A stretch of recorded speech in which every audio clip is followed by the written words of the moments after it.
नमस्कार दोस्तों, स्वागत है आपका आज के मुख्य समाचार में। सबसे पहली बड़ी खबर में आपको बताएंगे 27 सितंबर को किसान लॉकडाउन, राकेश टिकैत बोले कोई सड़क पर न चले, फंसा रहेगा। इसी के साथ दूसरी बड़ी खबर में जिक्र होगा कि ग्रेटर नोएडा में गुर्जरों ने फाड़े सीएम के पोस्टर, जाने नाराजगी की वजह। तीसरी बड़ी खबर में आपको बताएंगे कि देश की न्याय व्यवस्था पर सीजेआई एनवी रमना का बड़ा बयान, कहा अदालतों में अब भी गुलामी के दौर वाला अंग्रेजी सिस्टम जारी। दोस्तों, हर एक खबर की गहराई में आपको ले जाएंगे, लेकिन उससे पहले अगर आपको भी ऐसा लगता है कि भाजपा की उल्टी गिनती शुरू हो चुकी है तो आप अभी इस वीडियो को लाइक कीजिए और इस लाल बटन को दबाकर चैनल को सब्सक्राइब करके घंटी बजाइए और कमेंट में लिखिए जय हिंद। 27 सितंबर को किसान लॉकडाउन, राकेश टिकैत बोले कोई सड़क पर न चले, फंसा रहेगा। जी हाँ दोस्तों, भारतीय किसान यूनियन के नेता राकेश टिकैत ने शनिवार को कहा कि 27 सितंबर को किसान लॉकडाउन है। जो लोग भी अन्न खाते हैं वो एक दिन किसानों के नाम कर दें। उस दिन कोई भी सड़क पर न उतरे, जो भी निकलेगा वो फंसा रह जाएगा। उन्होंने कहा कि किसानों को पीछे हटाकर सरकार जीतना चाहती है क्या? हम अपने हक की लड़ाई लड़ रहे हैं। राकेश टिकैत ने कहा कि किसान आंदोलन फसलों और नस्लों को बचाने का आंदोलन है तथा किसानों पर थोपे गए काले कृषि कानूनों को केंद्र सरकार जब तक वापस नहीं ले लेती है, वो किसानों के सहयोग से दिल्ली की सीमा पर डटे रहेंगे। उन्होंने शाहजहांपुर में किसानों की एक सभा को संबोधित करते हुए कहा कि आंदोलनों में धर्म स्थानों का विशेष योगदान है और गुरु गोविंद सिंह ने भ्रमण के दौरान खाप पंचायतों से संपर्क किया था तथा इसके बाद पीड़ित लोगों से धैर्य रखने को कहा था। उन्होंने बताया कि इसके बाद सिंह ने बंदा सिंह बहादुर को सरनारी गाँव भेजा, जहाँ के लोगों ने फौज बनाकर सरहद का किला फतह किया था। उन्होंने कहा, आज भी कॉर्पोरेट घरानों और केंद्र सरकार की सांठगांठ से किसानों व मजदूरों के हकों पर डाका डाला जा रहा है। ऐसे में फिर से समय आ गया है कि साधु संतों के सानिध्य में खाप पंचायतों से निकले किसान योद्धा सरकार की जड़ें हिलाकर रख दें। वहीं जब तक काला कानून वापस नहीं ले लिया जाता है, किसान दिल्ली की सीमाओं पर ही डटे रहेंगे। सभा को संबोधित करते हुए भारतीय किसान यूनियन के राष्ट्रीय अध्यक्ष गुरनाम सिंह चौनी ने दिल्ली की सीमाओं पर चल रहे किसान आंदोलन को धर्मयुद्ध करार दिया। उन्होंने कहा कि यह धर्मयुद्ध किसानों के हकों के लिए लड़ा जा रहा है, जबकि सरकार की मंशा भारत के किसान मजदूरों को गुलाम बनाने की है, जो किसी भी दशा में पूरी नहीं होने दी जाएगी। चलते हैं अगली खबर की तरफ। ग्रेटर नोएडा में गुर्जरों ने फाड़े सीएम के पोस्टर, जाने नाराजगी की वजह। जी हाँ दोस्तों, उत्तर प्रदेश के मुख्यमंत्री योगी आदित्यनाथ 21 सितंबर और 22 सितंबर को ग्रेटर नोएडा में रहेंगे।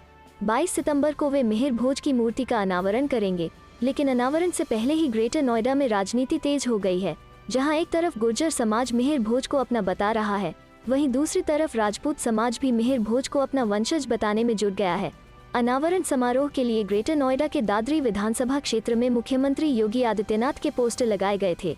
ये पोस्टर दादरी विधायक तेजपाल नागर ने पूरी विधानसभा में लगवाए हैं, लेकिन गुर्जर समाज के कुछ लोग इस बात से नाराज हैं कि मिहिर भोज के नाम के आगे गुर्जर सम्राट मिहिर भोज क्यों नहीं लिखा गया। स्थिति इतनी बिगड़ गई कि शनिवार को गुर्जर समाज के कुछ लोगों ने मुख्यमंत्री के पोस्टर फाड़े डाले। गुर्जर समाज से जुड़े कुछ लोगों ने वीडियो मैसेज जारी करते हुए इस मुद्दे पर नाराजगी भी जताई और कहा कि पोस्टर में कहीं भी मिहिर भोज के नाम के आगे गुर्जर नहीं लिखा गया है। ऐसे में वे इसका विरोध करते हैं और पोस्टर फाड़ने के वीडियो जारी किए गए, जिसके बाद से दादरी विधानसभा में माहौल गर्म हो चला है। हालांकि अभी पुलिस इस पूरे मामले पर कुछ भी बोलने से बच रही है। 22 सितंबर को उत्तर प्रदेश के मुख्यमंत्री योगी आदित्यनाथ 10 बजे मिहिर भोज पीजी कॉलेज पहुंचेंगे और वहां पर 12 फीट ऊंची मिहिर भोज की विशालकाय मूर्ति का अनावरण करेंगे। इस मूर्ति को प्रसिद्ध मूर्तिकार राम सुतार ने बनाया है। गुर्जर समाज सम्राट मिहिर भोज को अपना महाराजा बताते हैं और ऐसे में जब गुर्जर समाज के ही कुछ लोगों ने इस चीज का विरोध करना शुरू किया तो सभी ने चुप्पी साध रखी है। मामला संज्ञान में आने के बाद उच्च अधिकारियों ने वायरल हुए वीडियो का संज्ञान लेते हुए दादरी एसएचओ प्रदीप त्रिपाठी को मामले में जांच कर कार्रवाई के लिए आदेशित किया है। चलते हैं अगली खबर की तरफ। देश की न्याय व्यवस्था पर सीजेआई एनवी रमना का बड़ा बयान, कहा अदालतों में अब भी गुलामी के दौर वाला अंग्रेजी सिस्टम जारी। जी हाँ दोस्तों, देश की न्याय व्यवस्था को लेकर सीजेआई एनवी रमना का बड़ा बयान दिया है। न्याय व्यवस्था में इंसाफ मिलने में देरी को लेकर लगातार सवाल उठते रहे हैं, लेकिन अब मुख्य न्यायाधीश जस्टिस एनवी रमना ने हमारी न्यायिक प्रणाली में दूसरी खामी की ओर ध्यान खींचने की कोशिश की है। उनके मुताबिक हमारी न्याय व्यवस्था अंग्रेजों के दौर की है और इसका भारतीयकरण करने की जरूरत है। आम लोगों की इसी परेशानी को समझते हुए chief justice of India justice NV Ramana ने हमारी न्याय व्यवस्था के भारतीयकरण करने पर जोर दिया है। बेंगलुरु में एक कार्यक्रम के दौरान उन्होंने कहा कि देश में अब भी गुलामी के दौर की न्याय व्यवस्था कायम है और ये हमारे लोगों के लिए ठीक नहीं है। जस्टिस एनवी रमना ने कहा, हमारी न्याय व्यवस्था में आम लोगों को इंसाफ पाने में कई अड़चनें आती हैं। हमारी अदालतों की कार्यप्रणाली भारत की जटिलता के साथ मेल नहीं खाती। मौजूदा व्यवस्था औपनिवेशिक काल की है और ये हमारे लोगों के लिए सही नहीं है। हमें हमारी न्याय व्यवस्था के भारतीयकरण करने की जरूरत है कि हम समाज की वास्तविकता को स्वीकार करें और न्याय व्यवस्था को स्थानीय जरूरतों के हिसाब से ढालें। सीजेआई रमना ने अपनी चर्चा में गांव के एक परिवार का जिक्र करते हुए कहा कि ग्रामीण इलाकों के लोग अंग्रेजी में होने वाली कानूनी कार्यवाही को नहीं समझ पाते हैं, ऐसे में उन्हें ज्यादा पैसे खर्च करने पड़ते हैं। उन्होंने कहा, गांव का कोई परिवार अपना झगड़ा सुलझाने के लिए कोर्ट में आता है तो वहां तालमेल नहीं बिठा पाता। वो कोर्ट की दलीलें नहीं समझ पाते जो ज्यादातर अंग्रेजी में होती हैं। कोर्ट की कार्यवाही इतनी जटिल होती है कि कभी कभी लोग गलत मतलब समझ लेते हैं। उन्हें कोर्ट की कार्यवाही समझने के लिए ज्यादा पैसे खर्च करने पड़ते हैं। जस्टिस रमना ने कोर्ट की कार्यवाही को पारदर्शी और जवाबदेही भरा बनाने पर जोर दिया और कहा कि इसके लिए जज और वकील मिलकर ऐसा माहौल तैयार करें जो आम लोगों के लिए सुविधाजनक हो। चलते हैं अगली खबर की तरफ। राहुल गांधी के करीबी सुनील जाखड़ हो सकते हैं पंजाब के नए मुख्यमंत्री, 2 डिप्टी सीएम भी बनेंगे। जी हाँ दोस्तों, पंजाब में कैप्टन अमरिंदर सिंह के मुख्यमंत्री पद से इस्तीफा देने के बाद सुनील जाखड़ के रूप में प्रदेश को अगला सीएम मिल सकता है। राहुल गांधी के करीबी माने जाने वाले सुनील जाखड़ पूर्व सांसद और पंजाब कांग्रेस के पूर्व अध्यक्ष भी रह चुके हैं। साथ ही सोनिया गांधी की विश्वास पात्र और पार्टी की वरिष्ठ नेता अंबिका सोनी का नाम भी सीएम पद के लिए सामने आया है। पंजाब में अगला सीएम कौन होगा, इसको लेकर लगातार माथापच्ची जोरों पर है। सूत्रों के अनुसार सुनील जाखड़ को कांग्रेस आलाकमान पंजाब का अगला मुख्यमंत्री बनाने जा रही है। हालांकि इस बार पार्टी राज्य में 2 डिप्टी सीएम भी रखेगी, जिसमें से एक दलित समुदाय और सिख समुदाय से होगा। पंजाब कांग्रेस विधायक दल की बैठक फिर से रविवार सुबह बुलाई गई है, जहां पर मुख्यमंत्री के नाम का ऐलान किया जा सकता है। अगला सूत्र बताते हैं कि इस रेस में 2 और नाम भी आगे आए हैं। सोनिया गांधी की विश्वास पात्र और पार्टी की वरिष्ठ नेता अंबिका सोनी का नाम भी चल रहा है। इसके अलावा राज्यसभा सांसद प्रताप सिंह बाजवा, जिनको राहुल गांधी ने पहले प्रदेश अध्यक्ष भी बनाया था, उनका नाम भी रेस में आगे चल रहा है। सूत्रों के अनुसार जिन 2 डिप्टी सीएम के नाम पर मुहर लग सकती है, उनमें से दलित समुदाय से डिप्टी सीएम की रेस में पूर्व कैबिनेट मंत्री चरणजीत सिंह और पार्टी के वरिष्ठ विधायक राजकुमार वेरका का नाम सबसे आगे चल रहा है। दोनों में से किसी एक को डिप्टी सीएम बनाया जा सकता है। इसके अलावा दूसरा डिप्टी सीएम सिख समुदाय से होगा। इसमें नवजोत सिंह सिद्धू के करीबी और कैप्टन के खिलाफ बगावत का बिगुल बजाने वाले पूर्व कैबिनेट मंत्री सुखजिंदर सिंह रंधावा का नाम सबसे आगे चल रहा है। सूत्रों के अनुसार कैप्टन अमरिंदर सिंह की जगह अब जो चेहरा कांग्रेस की ओर से कल या आने वाले दिनों में पंजाब का मुख्यमंत्री बनाया जाएगा, उसकी अगुवाई में अगले साल पार्टी चुनाव नहीं लड़ेगी। सूत्रों का कहना है कि पार्टी नवजोत सिंह सिद्धू को बतौर मुख्यमंत्री आगे नहीं करना चाहती है। मालूम हो कि सिद्धू कुछ साल पहले ही बीजेपी से कांग्रेस में आए हैं और उन्हें हाल ही में पंजाब कांग्रेस का चीफ बनाया गया है। चलते हैं अगली खबर की तरफ। प्रदेश सरकार की हाई लेवल कमेटी की बैठक में नहीं जाएंगे किसान, एसकेएम। जी हाँ दोस्तों, सुप्रीम कोर्ट के आदेश के बाद सिंघू बॉर्डर पर धरनारत किसानों से एक तरफ का रास्ता खुलवाने के सरकार के प्रयासों को झटका लगा है। संयुक्त किसान मोर्चा ने साफ कह दिया है कि वो सरकार की हाई लेवल कमेटी की बैठक में शामिल नहीं होंगे। किसान नेताओं का कहना है कि सुप्रीम कोर्ट के आदेश में किसान पार्टी नहीं है, यह सरकार व अदालत के बीच का मामला है तो सरकार ही जवाब दे। किसानों ने यह फैसला शनिवार देर शाम को 32 जत्थेबंदियों की बैठक में लिया। किसानों ने कहा कि उन्होंने रास्ता बंद नहीं किया है, बल्कि सरकार ने दिल्ली की ओर सिंघू बॉर्डर पर दीवार बनाई है। यह दीवार हटाने के लिए किसान भी कई बार कह चुके हैं, लेकिन सरकार नहीं मानी। बैठक में डॉक्टर दर्शनपाल के अलावा बलबीर राजेवाल समेत अनेक बड़े नेता मौजूद रहे। उन्होंने फैसला लिया कि वो 19 सितंबर को होने वाली सरकार की हाई लेवल कमेटी की बैठक में हिस्सा नहीं लेंगे। यह बैठक मुरथल विवि में होनी तय है। किसान नेता बलबीर राजेवाल ने कहा कि वो कोर्ट के आदेशों में पार्टी नहीं है, जवाब सरकार से मांगा गया है तो सरकार ही जवाब दे। उन्होंने कहा कि सरकार किसानों को अपनी चाल में फंसाना चाहती है, लेकिन किसान सरकार के हर षड्यंत्र को समझते हैं। किसान नेताओं ने कहा कि कोरोना काल के समय जब ऑक्सीजन सिलेंडर लाने व ले जाने में लंबा चक्कर लगाना पड़ रहा था, तो किसानों ने ही सरकार को कहा था कि वो दिल्ली की ओर वाली दीवार को मार्ग से हटाए तो रास्ता सुलभ हो सकता है, लेकिन सरकार नहीं मानी। अब सुप्रीम कोर्ट ने जवाब मांगा है तो सरकार किसानों के कंधे पर रखकर बंदूक चलाना चाहती है। यदि अदालत की ओर से किसानों को पार्टी बनाया जाता तो वो बैठक में जाते, लेकिन अब किसान पार्टी नहीं है।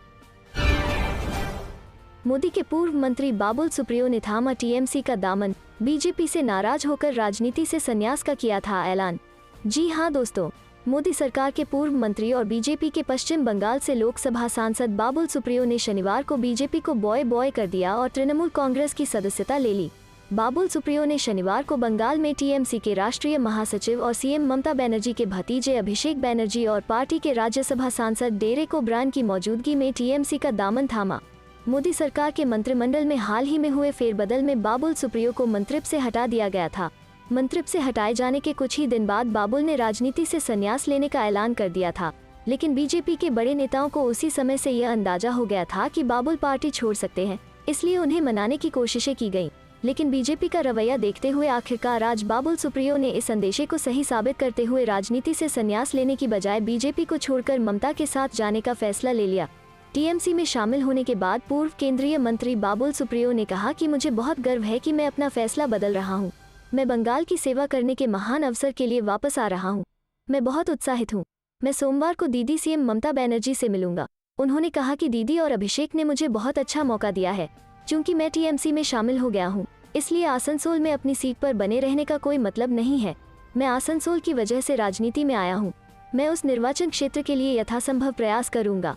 पश्चिम बंगाल से 2 बार लोकसभा का चुनाव जीते बाबुल सुप्रियो उन मंत्रियों की लिस्ट में शामिल थे जिन्हें 7 जुलाई को एक बड़े फेरबदल के बाद पीएम मोदी की कैबिनेट से हटा दिया गया था। पिछले विधानसभा चुनाव में उन्होंने तृणमूल कांग्रेस के अरूप बिस्वास के खिलाफ विधानसभा चुनाव लड़ा था, जिसमें उन्हें हार का सामना करना पड़ा था। बता दें कि शनिवार को ही यह खबर आई थी कि केंद्रीय गृह मंत्रालय ने बाबुल सुप्रियो को मिले सुरक्षा कवर को जेड से घटाकर वाई श्रेणी का कर दिया है, जिसके बाद यह तय माना जा रहा था कि बाबुल बहुत जल्द बीजेपी को झटका दे सकते हैं। हालांकि भवानीपुर उपचुनाव से ठीक पहले बाबुल का टीएमसी में जाना ममता बनर्जी का मास्टर स्ट्रोक माना जा रहा है, जो बीजेपी पर भारी पड़ सकता है। चलते हैं अगली खबर की तरफ। प्रियंका का योगी सरकार पर निशाना। एनसीआरबी के आंकड़ों से आपको बताया क्राइम में अव्वल। जी हां दोस्तों, उत्तर प्रदेश में होने वाले विधानसभा चुनाव 2022 को लेकर कांग्रेस पूरा जोर लगा रही है। चुनाव में बेहतर प्रदर्शन के लिए संगठन को मजबूत करने से लेकर जनता से सीधे जुड़ने की रणनीति पर काम कर रही है कांग्रेस। इसके तहत उत्तर प्रदेश में प्रियंका गांधी के चेहरे के साथ पार्टी अपने जर्जर संगठन को एक बार फिर से मजबूत बनाने की कवायद में जुटी हुई है। वहीं दूसरी ओर प्रियंका गांधी के नेतृत्व में कांग्रेस लगातार आम जनता से जुड़े मुद्दों को लेकर सूबे की सत्ताधारी योगी सरकार को सड़क से लेकर सोशल मीडिया तक घेर रही है। इसी रणनीति के चलते प्रियंका गांधी ने बीते बुधवार को जारी एनसीआरबी की रिपोर्ट के मुताबिक हत्या और अपहरण के मामलों में अब के नंबर 1 होने पर ट्वीट कर उत्तर प्रदेश सरकार पर जमकर निशाना साधकर यूपी चुनाव के लिए अपने आक्रामक इरादे सामने रखने की कोशिश की है। कांग्रेस की राष्ट्रीय महासचिव और उत्तर प्रदेश प्रभारी प्रियंका गांधी ने 2020 के अपराधों पर जारी की गई एनसीआरबी की रिपोर्ट से जुड़े कुछ आंकड़ों के साथ किए गए ट्वीट में लिखा है कि एनसीआरबी के आंकड़ों के अनुसार महिलाओं व दलितों के खिलाफ अपराध, हत्या व अपहरण के मामलों में और हिंसक अपराधों के मामले में उत्तर प्रदेश टॉप पर है। उत्तर प्रदेश सरकार के दावों के ठीक उलट उत्तर प्रदेश में अपराध चरम पर है। इस दौरान प्रियंका गांधी के ट्वीट में दर्शाए गए एनसीआरबी के आंकड़ों के मुताबिक वर्ष 2020 में देश में सर्वाधिक 3,779 हत्या, 12,714 दलितों के खिलाफ अपराध, 12,913 अपहरण, 49,385 महिलाओं के खिलाफ अपराध और 51,983 हिंसक अपराध उत्तर प्रदेश में ही होने के चलते अब इन सभी अपराधों में देश में नंबर 1 है। चलते हैं अगली खबर की तरफ। अखिलेश यादव ने फिर कोरोना वैक्सीन को बताया बीजेपी का टीका, ट्रंप और बाइडेन का किया जिक्र। जी हां दोस्तों, उत्तर प्रदेश में अगले साल होने वाले विधानसभा चुनाव से पहले समाजवादी पार्टी के राष्ट्रीय अध्यक्ष अखिलेश यादव लगातार भारतीय जनता पार्टी पर निशाना साध रहे हैं। सपा अध्यक्ष ने एक बार फिर से कोरोना वैक्सीन को बीजेपी का टीका बताया है। उन्होंने कहा कि वो सही थे जब उन्होंने इसे बीजेपी की वैक्सीन कहा था। कोई भी लोकतांत्रिक देश वैक्सीन सर्टिफिकेट पर अपने देश के नेता की तस्वीर नहीं लगा रहा है। उन्होंने कहा, अमेरिका में महामारी के दौरान 2 राष्ट्रपति हुए, एक डोनाल्ड ट्रंप और जो बाइडेन, दोनों की तस्वीरें कोरोना वैक्सीन के सर्टिफिकेट पर नहीं थी। ब्रिटेन में भी कोरोना वैक्सीन के सर्टिफिकेट पर प्रधानमंत्री की तस्वीर नहीं प्रकाशित की गई। उन्होंने प्रधानमंत्री नरेंद्र मोदी के जन्मदिन पर शुक्रवार को हुए रिकॉर्ड टीकाकरण को लेकर भी बीजेपी पर हमला बोला। उन्होंने सवाल किया कि जब देश के पास प्रतिदिन 2.5 करोड़ वैक्सीन लगाने की क्षमता है तो फिर रोजाना क्यों नहीं लगाई जाती है। पहले ही दिन से वैक्सीन को बीजेपी के कैंपेन का हिस्सा बना दिया गया था। अखिलेश यादव ने पूछा कि अगर यह भारतीय वैक्सीन है तो इसमें तिरंगा क्यों नहीं है। कोरोना वैक्सीन के सर्टिफिकेट पर तिरंगा रखें और फिर उसके बाद यह भारतीय वैक्सीन होगी। जिस दिन सर्टिफिकेट पर तिरंगा होगा उस दिन टीका लगवाने के लिए लाइन में लगने वाला पहला शख्स होऊंगा। लेकिन जब तक सर्टिफिकेट पर प्रधानमंत्री की फोटो होगी तब तक यह बीजेपी की ही वैक्सीन रहेगी। उन्होंने कोरोना वैक्सीन के सर्टिफिकेट पर तिरंगे की तस्वीर लगाकर भारतीय वैक्सीन बनाने की अपील की। अखिलेश ने बीजेपी पर हमला बोलते हुए कहा, उसी कैंपेन के तहत बीजेपी वैक्सीन को फ्री बता रही है। उन्होंने सांसद निधि का पैसा रोक रखा है और इसके लिए आम लोगों के टैक्स का इस्तेमाल किया जा रहा है। इस दशहरा तक रावण के साथ कोरोना को जलाकर खत्म करने की योजना पर काम करना चाहिए। उन्होंने यूपी सरकार पर हमला बोलते हुए कहा कि आज मेट्रो के प्रोटोटाइप का उद्घाटन किया गया। सरकार केवल हमारे कामों का ही शिलान्यास और उद्घाटन कर रही है। कानपुर मेट्रो को हमारी सरकार में शिलान्यास हुआ था, लेकिन हमें काम नहीं करने दिया गया। लखनऊ मेट्रो को भी आगे नहीं बढ़ाया गया। इसके अलावा पूर्वांचल एक्सप्रेसवे में दरार आ गई। ये एक्सप्रेसवे कभी बीजेपी का नहीं था। इस सरकार ने 4.5 साल की सरकार में केवल हमारे काम का फीता काटा है। चलते हैं अगली खबर की तरफ। बीजेपी का खेल खराब करने की कोशिश, गाँवों की बजाय शहरी सीटों पर आपका फोकस, चाणक्य विचार सम्मेलन कराने की तैयारी। जी हाँ दोस्तों, उत्तर प्रदेश में अगले साल होने वाले विधानसभा चुनाव से पहले सबसे ज्यादा चर्चा में ब्राह्मण समुदाय ही है। अगले चुनाव में इस समुदाय को साधने के लिए सभी राजनीतिक दलों ने अपनी ताकत लगा दी है। समाजवादी पार्टी, बहुजन समाज पार्टी और भारतीय जनता पार्टी की तरफ से अलग अलग नाम से सम्मेलनों का आयोजन किया जा रहा है। वहीं दूसरी ओर पिछले 4.5 साल में ब्राह्मणों पर हो रहे अत्याचार और शोषण के आरोपों को लेकर योगी सरकार को घेरने वाली आम आदमी पार्टी भी पूरे प्रदेश में चाणक्य विचार सम्मेलन का आयोजित कर सारे विपक्षी दलों का खेल बिगाड़ने की कोशिश में लगी हुई है। आम आदमी पार्टी, जो अगले साल होने वाले विधानसभा चुनाव के लिए उत्तर प्रदेश में पैठ बनाने की कोशिश कर रही है, बीजेपी का खेल खराब करने में जुटी। आपने मंगलवार को अयोध्या में अपनी तिरंगा यात्रा शुरू की थी। आपकी तरफ से अगले महीने से शुरू होने वाले चाणक्य सम्मेलन का खाका भी तैयार किया जा रहा है। इससे पहले आप नेता और दिल्ली के उप मुख्यमंत्री मनीष सिसोदिया ने पार्टी के यूपी प्रभारी संजय सिंह के साथ यात्रा की शुरुआत की। दोनों नेता सोमवार को अयोध्या में राम जन्मभूमि और हनुमानगढ़ी मंदिर गए थे, जहां उन्हें हनुमान चालीसा का पाठ करते देखा गया था। आपके एक पदाधिकारी कहते हैं कि पहले हमने केवल नोएडा और लखनऊ और अयोध्या में तिरंगा यात्रा करने की योजना बनाई थी, लेकिन अब यह अगले 2 महीनों में सभी जिलों में आयोजित की जाएगी। इस यात्रा के दौरान हम देशभक्ति के गीत और नारे बजाएंगे। तिरंगा यात्रा और अयोध्या में मंदिरों का दौरा राज्य में सत्ताधारी पार्टी भाजपा का मुकाबला करने की पार्टी की योजना का हिस्सा है। पार्टी पदाधिकारी ने कहा, मैं दावा नहीं कर सकता कि हम कितनी सीटें जीतेंगे, लेकिन हम शहरी सीटों पर कुछ पार्टियों, खासकर बीजेपी का खेल खराब कर सकते हैं।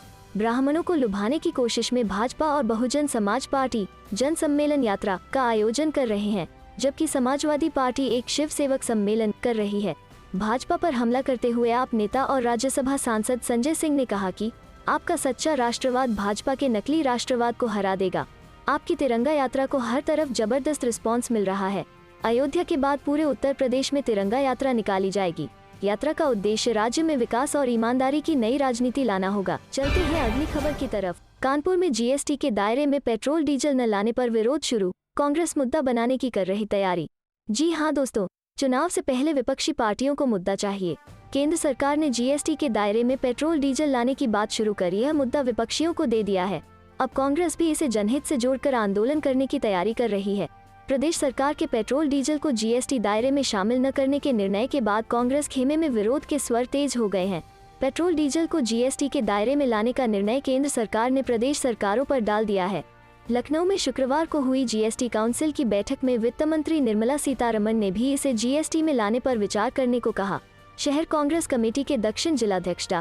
शैलेंद्र दीक्षित बताते हैं, प्रदेश सरकार ने इसे सिरे से खारिज कर दिया। यदि प्रदेश सरकार पेट्रोल डीजल को जीएसटी के दायरे में लाती है तो अनुमान के मुताबिक कीमत में 25 से 30 रुपए प्रति लीटर की कमी आएगी। इससे जहां महंगाई कम होगी, वहीं कोविड की मार से जूझ रहे आम आदमी को भी राहत मिलेगी। पेट्रोल डीजल अर्थव्यवस्था की रीढ़ माने जाते हैं, ऐसे में एक साथ 30 रुपए की कमी से काफी असर पड़ेगा। बता दें, कोविड संक्रमण से कमजोर अर्थव्यवस्था से जूझ रहे राज्य पेट्रोल डीजल को जीएसटी के दायरे में लाने पर सहमत नहीं है। प्रदेश सरकारों का मानना है कि पेट्रोल डीजल को जीएसटी के दायरे में लाने से अर्थव्यवस्था पर बड़ा बोझ पड़ेगा। बहरहाल कांग्रेस अब इसे मुद्दा बनाने की तैयारी कर रही है। उत्तर जिलाध्यक्ष नौशाद आलम मंसूरी कहते हैं कि आम जनमानस को राहत पहुंचाने वाले केंद्र सरकार के इस प्रस्ताव पर प्रदेश सरकार को तत्काल हामी भरनी चाहिए। ऐसा नहीं हुआ तो कांग्रेस सड़क पर उतरकर आंदोलन करेगी। उत्तर प्रदेश इलेक्शन 2022, पश्चिमी यूपी से होगा कांग्रेस का चुनावी शंखनाद, गुपचुप तरीके से चल रही बड़ी जनसभाओं की तैयारी। जी हां दोस्तों, इस बार 2022 के विधानसभा चुनाव पर राजनीतिक दलों का फोकस पश्चिमी उत्तर प्रदेश पर है। भाजपा ने तो कार्यक्रम के माध्यम से अपनी धमक बनाई हुई है, लेकिन अब कांग्रेस भी पश्चिमी यूपी से अपने चुनाव का शंखनाद करने की तैयारी में है। सूत्रों की माने तो इस बार पार्टी बड़े गुपचुप तरीके से जनसभाओं की तैयारियों में जुटी है। पार्टी सूत्रों की माने तो अक्टूबर में पार्टी की बड़ी जनसभाओं का दौर शुरू हो जाएगा। बता दें कि कुछ महीने पहले प्रियंका ने अपनी रैलियां की थी, लेकिन मेरठ इससे अछूता रह गया था। बताया जा रहा है कि इस बार मेरठ की क्रांतिधरा से ही कांग्रेस महासचिव और उत्तर प्रदेश प्रभारी प्रियंका गांधी वारा बड़ी चुनावी जनसभा कर अपने इरादों से विपक्ष को बड़ी राजनीतिक चुनौती देने की तैयारी में है। मेरठ में सितंबर के अंतिम सप्ताह में प्रियंका की बड़ी जनसभा हो सकती है। ऐसे संकेत पार्टी हाईकमान से मिले हैं, जिसके बाद जिला स्तर पर तैयारियों का दौर गुपचुप तरीके से शुरू हो गया है। कांग्रेस के राष्ट्रीय सचिव धीरज गुर्जर शनिवार को मेरठ में मेरठ, सहारनपुर और मुरादाबाद मंडल के जिलों के 12 जिलाध्यक्षों और महानगराध्यक्षों की से मुलाकात की। बताया जाता है कि इसी बैठक में मेरठ में विशाल जनसभा आयोजित करने की तैयारियों को अंतिम रूप दिया गया।